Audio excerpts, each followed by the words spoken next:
కృష్ణ గారు చెప్పండి, ఏమిటి కేసీఆర్ గారు ముందు అసలు నిలబడమంటున్నారు, చెల్లని నోటు అన్నారు, చాలా అవన్నీ కూడా చెప్పారు కదా.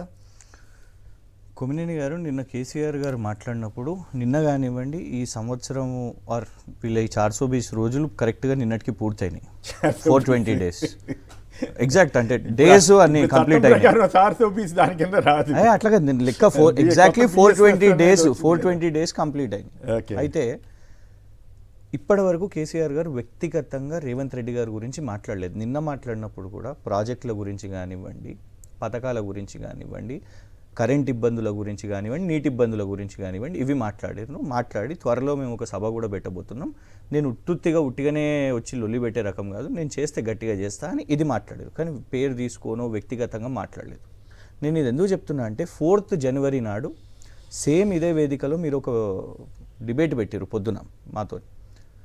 ఆ రోజు మీరు ఏమన్నారు అంటే, ఈయన రేవంత్ రెడ్డి గారు అంటున్నారు కదా నేనైతే మారినా మీరందరూ కూడా మారండి అని ఒక స్టేట్మెంట్ ఇచ్చిండ్రు అనేసి అన్నారు. మారుతారా అని అన్నప్పుడు ఆ రోజే నేను మీతో అన్నాను, ఒక వ్యక్తిత్వం వారిది అట్లనే ఉంటే, వారు వ్యక్తిగతంగా మాట్లాడుతూ వారి రాజకీయ ఎదుగుదల, ఎదుటి వాళ్ళను దూషించుకొని తిట్లు ఇదే మాట్లాడాలి అని అనుకున్న వ్యక్తి మారారు సార్ అని అంటే, ఇవ్వండి దాని తర్వాత నాకు తెలిసి తెలంగాణ పర్యటన నిన్ననే మొదలైంది. ఎందుకంటే విదేశాలు, ఢిల్లీ వీటి నుంచి పురుసతై నిన్న రేవంత్ గారు మాట్లాడడంతో వ్యక్తిగతంగా మేము ఏనాడు సోనియా గాంధీ గారి వయసు గురించో వారి ఆరోగ్య పరిస్థితుల్లో మేము ఏనాడు కమెంట్ చేయలేదు.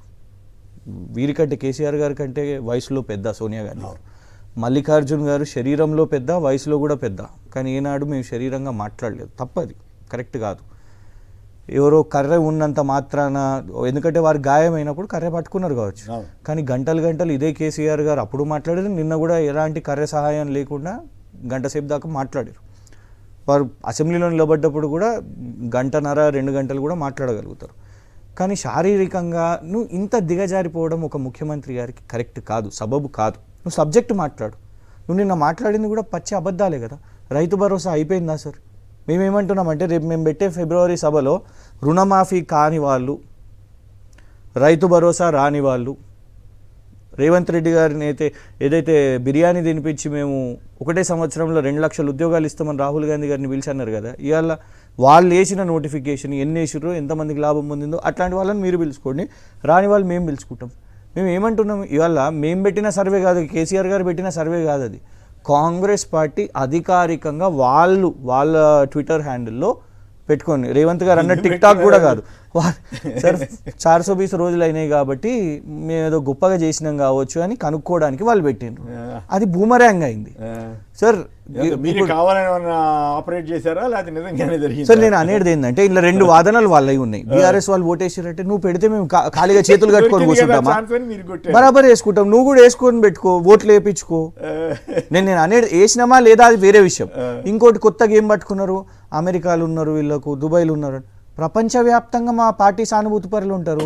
రాహుల్ గాంధీ గారు బోరా ఎన్ఆర్ఐలో మీటింగ్లు పెట్టారా? రేవంత్ రెడ్డి గారు బోరా ఎన్ఆర్ఐలో మీటింగ్లు పెట్టారా? అంటే ఏంది ఇది? నేను అనేది ఏంటంటే ఇవాళ మీరు ఏం చేస్తలేరు కాబట్టి వ్యతిరేకత పెరుగుతున్నది. ఓకే, అయితే ఒట్టిగా ఉండదు నేను కొడితే అంటారు. ఏం కొడతారు, ఎట్లా కొడతారు, ఏం చేస్తారు? మేము చూడండి, మేము ఎప్పుడు కూడా పబ్లిక్ ఇష్యూస్తోని గట్టిగా కొడతాము అని అంటే పబ్లిక్ ఇష్యూసే మాకు, అంతేనా? ఇవాళ అది మాట్లాడుతున్నందుకే అంటే ఎంత దిగజారుడండి నువ్వు.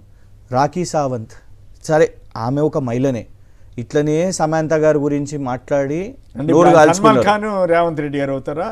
ఆయన అట్లా చెప్పుకుంటున్నాడు. నేను అనేది ఏంటంటే నువ్వు ఒక మహిళను కూడా ఒక ముఖ్యమంత్రిగా ఉండి ఇప్పుడు రాఖీ సావంత్ ప్రెస్ మీట్ పెట్టి ఏంటిదండి నేను నా వృత్తిని నేను చేసుకుంటున్నా అని మాట్లాడితే, నేను ఫస్ట్ ఆఫ్ ఆల్ నువ్వు కేసీఆర్ గారిని రాఖీ సావంత్ గారిని కంపేర్ చేయడం చాలా చీప్ పాలిటిక్స్ ఒక చీఫ్ మినిస్టర్కి.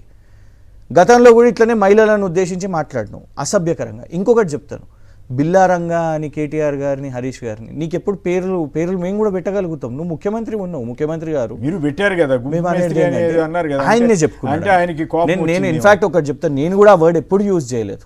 ఎందుకంటే ఇప్పుడు ఆయన్నే అన్నాడు నేను గుంపు మేస్త్రి ఇలాంటి అని ఆయనే చెప్పుకున్నాడు. పేరు మేము పెట్టింది ఏం కాదు. ఇంకోటి బిల్లారంగా అని వాళ్ళిద్దరిని పిలుస్తాను. వాళ్ళు ఏ క్రైమ్స్లో అండి, ఏ క్రైమ్స్లో దే హెవ్ బీన్? రేప్ దాంట్లో దే హెవ్ బీన్. కేసీఆర్ గారిని పట్టుకొని నువ్వు చార్ల్స్ శోభరాజ్ అంటావు. చార్ల్స్ శోభరాజ్ ఎవరండి? He was international criminal, same women అఫెన్సెస్లో.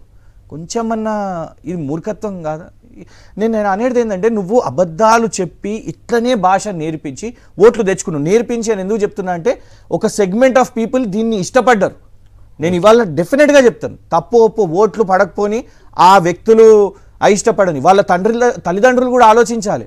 ఎందుకంటే ఇదొక యూట్యూబ్స్ని పెట్టుకొని ఆ లాంగ్వేజ్ని ఇప్పుడు మన మెయిన్ స్ట్రీమ్ ఛానల్స్లో ఇవి జరగవు, అంత అసభ్యకరంగా జరగవు. తిడితే ఇది ఒక దానికి ఒక ఆడియన్స్ ఉన్నారు కావచ్చు అనేసి అనుకుంటారు. నేను అనేది ఏంటంటే కొందరు దీన్ని కంపేర్ చేసి ఏమని అంటారు అంటే కేసీఆర్ గారు కూడా ఇది అన్నారు కదా. చూడండి, రకరకాల ఇష్యూస్ ఉంటాయి. నేను ఇవాళ చెప్తున్నాను, ఇవాళ బీజేపీ వాళ్ళు ఉన్నారు, వారు మాట్లాడారు, చాలా గొప్పలు మాట్లాడారు. ఇవాళ కేంద్ర బడ్జెట్ ఉంది సార్, ఇవాళ కేంద్ర బడ్జెట్ ఉంది. ఈ 10 సంవత్సరాల్లో రాందేమి లేదు మనకు. రద్దు చేసినవి ఉన్నాయి, ఐటీఐఆర్ రద్దు చేసిర్రు, బయ్యారం స్టీల్ ప్లాంట్ అంటారు, రైల్ కోచ్ ఫ్యాక్టరీ, ఇవన్నీ ఫీజిబిలిటీ, ఇదంతా రెగ్యులర్గా చర్చ జరుగుతుంది.